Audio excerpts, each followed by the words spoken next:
सभी को good evening.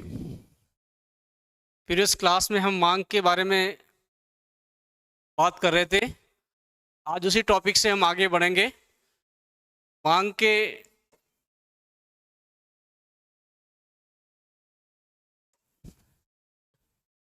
उसके पहले हमने देखा था मांग क्या है, मांग फलन क्या है, मांग का नियम क्या है और किस प्रकार से ये सारी चीज़ें एक व्यवस्थित क्रम में एक बेसिक कंसेप्ट के रूप में हमने ये सारी क्लियर की थी स्टेप बाय स्टेप। तो इसी में अगली कड़ी है जो आज हम पढ़ने जाएंगे, वो एक है मांग में संकुचन वो विस्तार, और दूसरा है मांग में कमी अथवा वृद्धि। यानी ये सारी चीज़ें जो मांग फलन से निकल के बाहर आती है कि भाई किस प्रकार से इसकी जो थीम स्टार्ट होती है वो मांग फलन से ही होती है। तो सबसे पहले जैसे मांग का हमने अर्थ इंटरप्रिटेशन किया था, फिर मांग फलन क्या है, फिर मांग का नियम क्या है, किस प्रकार का हम उसकी तालिका के द्वारा या चित्र के द्वारा विश्लेषण करके बताया था। उसी प्रकार से हमने इसकी चर्चा की थी मांग में संकुचन अथवा मांग में विस्तार। तो सबसे पहले इसके डिमांड फंक्शन यानी मांग फलन से ही इसका उद्भव करते हैं।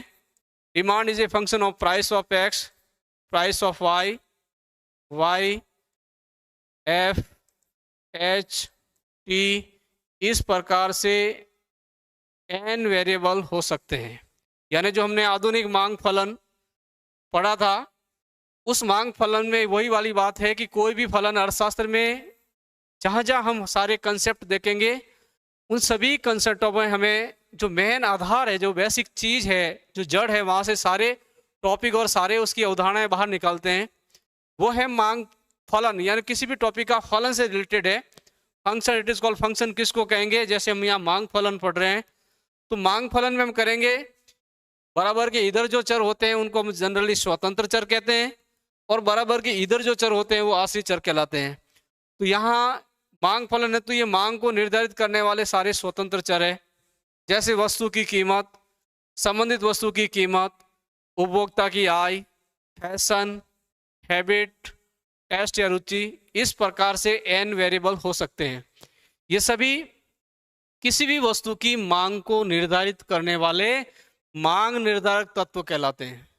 तो ये सब इसी का रूप है।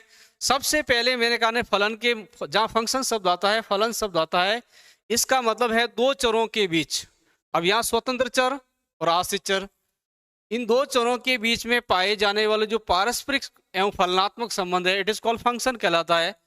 अब जिस थीम में हमने जो फंक्शन पढ़ना है, जैसे यहाँ मांग फलन पढ़ रहे हैं तो मांग के सेंस में हम इसको इंटरप्रिटेशन कर सकते हैं कि भाई जैसे किसी वस्तु के स्वतंत्र मांग निर्धारक चरों में एवं वस्तु की मांग मात्रा में जो बीच में पाए जाने वाले पारस्परिक अथवा फलनात्मक संबंधों को ही हम मांग फलन कहते हैं।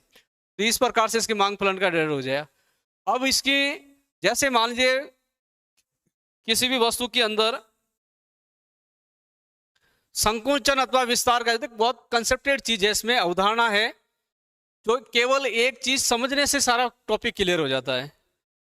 अगर मान लीजिए इन सभी चरों को कांस्टेंट मान लें, इसके ऊपर सबके ऊपर हेड पैनल दे, जैसे मार्शल महोदय ने बोला एवरीथिंग इज कांस्टेंट, अन्य बातें समान रहने पर, यानी संबंधित वस्तु की कीमत, उपभोक्ता की आय, फैशन, हैबिट यानी आदत, टेस्ट यानी रुचि या पसंदगी, ये सारे चरों को अगर हम स्थिर मान लेते हैं और केवल मात्र उस वस्तु की कीमत और उस वस्तु की मांग मात्रा के बीच हम उसके संबंधों का अध्ययन करते हैं तो ये मांग में संकुचन अथवा विस्तार कहलाएगा।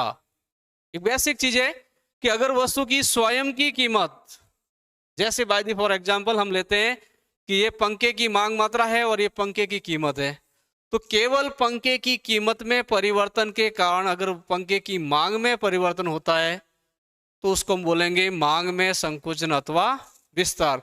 जबकि संबंधित वस्तु जो है, जैसे मान लीजिए कूलर की कीमत है, एसी की कीमत है, उपभोक्ता की आय है, फैशन है, हैबिट है, इन सभी मांग निर्धारक चरों को स्थिर मान लिया जाता है, उसमें कोई परिवर्तन नहीं आता है, यानी कांस्टेंट है। तो इन दो चरों में केवल उसकी कीमत और उसकी मांग मात्रा का बीच का जो संबंध है, यानी स्वयं की कीमत में बदलाव के कारण अगर वस्तु की मांग मात्रा में बदलाव आता है तो वो मांग में संकुचन अथवा विस्तार कहलाएगा। अब दूसरी बात, मांग में कमी अथवा वृद्धि किसको कहेंगे? तो इस चीज को भूल जाइए, यानी वस्तु की स्वयं की कीमत को हम भूल जाते हैं। इन अन्य मांग निर्धारक चरों में बदलाव यानी परिवर्तन आता है, जिसके कारण वस्तु की मांग मात्रा बदल जाती है, उसको हम बोलते हैं मांग में कमी अथवा वृद्धि। यानी मांग में कमी अथवा वृद्धि किसके कारण होता है? उस वस्तु की स्वयं की कीमत के कारण नहीं होता है, संबंधित वस्तु की कीमत। जैसे हमने संबंधित वस्तु यहां ली, स्थानापन्न वस्तु ली कि भाई ये पंखे की मांग है, पंखे की मांग क्या करेगी? पंखे की कीमत से प्रभावित नहीं होगी, कूलर की कीमत अथवा एसी की कीमत से प्रभावित होगी। या उपभोक्ता की आय जो है पहले 10,000 थी, अब 20,000 हो गई, तो किसी ज्यादा वस्तु की मांग करने लग जाएगा। या मान लीजिए फैशन बदल गई, उसका ट्रेंड बदल गया। या मान लीजिए व्यक्ति की आदत जो है, हैबिट है, वो हैबिट बदल गई कि बिना पंखा वो नहीं रह सकता है, या उसकी पसंदगी में बदलाव आ गया है, तो जिसके कारण से उस पंखे की मांग मात्रा में परिवर्तन आएगा, तो इसको हम बोलेंगे मांग में कमी अथवा वृद्धि। तो मेन चीज जो बेसिक समझने की जो अवधारणा है, कंसेप्ट, ये कंसेप्ट का जो मेन थीम जड़ है, वो जड़ मैंने बाहर निकाल के बता दी कि भाई इसका उद्भव कैसे होगा, किस प्रकार से होगा। अब इसके आधार पर हम कोई भी एग्जाम्पल ले सकते हैं, उस एग्जाम्पल के माध्यम से हम डिराइव करके बता सकते हैं कि भाई मांग में संकुचन अथवा विस्तार कैसे होगा। तो जैसे एक तालिका लेते हैं छोटा सा, जैसे संकुचन अथवा विस्तार में क्या होता है कि वस्तु की कीमत, यानी ये कीमत है, इधर डिमांड ले लीजिए या क्यू कोई भी ले लीजिए, उससे कोई फर्क पड़ता, दो चरों की बीच की बात कर रहे हैं। तो जनरली जैसे कीमत और मांग के बीच में उल्टा संबंध पाया जाता है, विपरीत संबंध पाया जाता है। ये चीज हम पिछले वाले वीडियो में सिद्ध कर चुके हैं कि जो मांग का नियम है, वो नियम क्या बताता है कि किसी वस्तु की कीमत में वृद्धि होती है तो उसकी मांग में कमी होती है। तो हम यहाँ जैसे एग्जाम्पल लेते हैं 10, 20, 30, 40, इस प्रकार से किसी वस्तु की कीमत बढ़ती है तो उसकी मांग क्या हो जाएगी? मांग घटना शुरू हो जाएगी। 50, 40, 30, 20, ये हमने एक एग्जाम्पल लिया मान लीजिए। अब इसी जो है मांग तालिका को हम चित्र पर जो है ना, ग्राफ पर अगर रिप्रेजेंट करते हैं, यानी जैसे ही चित्र बनाएंगे तो हम वो ओरिजिन पॉइंट लेंगे, इधर एक्स अक्ष कहलाएगा, यहाँ डिमांड यानी किसी वस्तु की मांग मात्रा की बात कर रहे हैं, या हम यहाँ क्यू भी ले सकते हैं, क्वांटिटी भी जनरली अधिकांश किताबों में क्यू ही बताया है, लेकिन बिल्कुल सहज और सरल भाषा में समझाने के लिए आपको मैंने यहाँ डिमांड लिया है और वाई अक्ष पर किसी वस्तु की कीमत ली गई है। तो अब वस्तु की कीमत और इसके बीच के और जो भी है इसका हम इंटरप्रिटेशन करेंगे, तो इधर वही वाली है कि डिमांड जो है 10 हो गई, 20 हो गई, 30 हो गई, 40 हो गई, 50 हो गई। इस प्रकार से हम उसकी किसी वस्तु की मांग मात्रा ले सकते हैं एक्स अक्ष पर। इधर हम कीमत जैसे 10, 20, 30, 40, 50 इस प्रकार से ले सकते हैं। तो इसके आधार पर हम इस तालिका को डिराइव करते तो कैसा वक्र मिलेगा? जैसे 10 रुपये कीमत है, वहां मांग कितनी है? 50 है, तो ये पॉइंट बन गया। 20 रुपया कीमत है, इसकी डिमांड कितनी हो गई? 40 हो गई। 30 रुपया की डिमांड है, इसकी डिमांड कितनी होगी? 30 हो गई। 40 है तो डिमांड कितनी होगी? 20 हो गई। तो इन बिंदुओं को हम मिलाएंगे तो एक वक्र मिलेगा जिसको हम बोलेंगे जनरली मांग वक्र, डी कहलाएगा, ये मांग वक्र का उद्भव कहलाएगा। इसी आधार पर जैसे कैसे हम मांग वक्र को उद्भव करेंगे। अब इसी मांग वक्र का जो है, जैसे मान लीजिए